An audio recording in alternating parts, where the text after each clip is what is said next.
ঢাকায় নিযুক্ত দেশটির ভারপ্রাপ্ত হাইকমিশনার পবন বাঁধেকে বৃহস্পতিবার তলব করে পররাষ্ট্র মন্ত্রণালয়। ধানমন্ডি ৩২ নম্বরের ঘটনায় নিন্দা জানানো ভারত।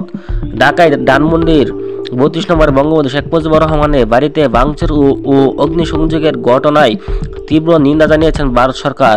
বৃহস্পতিবার ৬ ফেব্রুয়ারি মধ্যরাতে ভারত সরকার এক বিবৃতির মাধ্যমে এই নিন্দা জানিয়েছে বলে সংবাদ প্রকাশ করেছে গণমাধ্যম বিবিসি।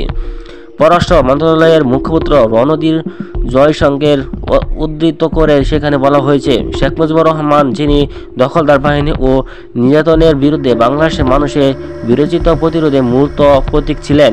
তার ঐতিহাসিক বাসভবনটি যেভাবে ৫ ফেব্রুয়ারি ধ্বংস করা হয়েছে তা অত্যন্ত দুর্ভাগ্যজনক। এই স্বাধীনতার সংগ্রাম বাংলার পরিচিতি ও গর্বকে লালন করেছিল, আর যারা সেই লড়াইকে মর্যাদা দেন তারাই জানেন বাংলাদেশের জাতীয় চেতনার ক্ষেত্রে এই বাসভবনটির গুরুত্ব কতটা ছিল।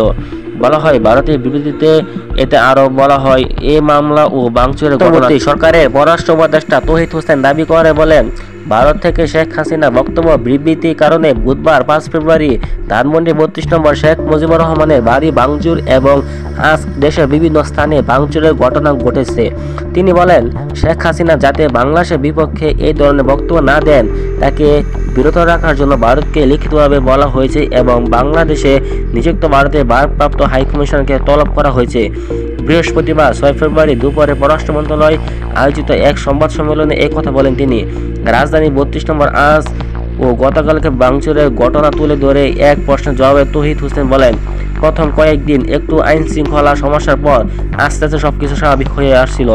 আপনার একটা জিনিস খেয়াল করবেন, এই ধরনের ঘটনা তো তখনও ঘটতে পারে, ঘটেনি। কিন্তু তিনি বলেন, শেখ হাসিনা ভারত থেকে যেসব বক্তৃতা বিবৃতি দিচ্ছেন সেটা কি ছাত্র জনতা ভালোভাবে নেননি। তিনি অবিরাম প্রোপাগান্ডা ছড়াচ্ছেন, তারই ফলে এই ঘটনা ঘটেছে বলে আমাদের বিশ্বাস।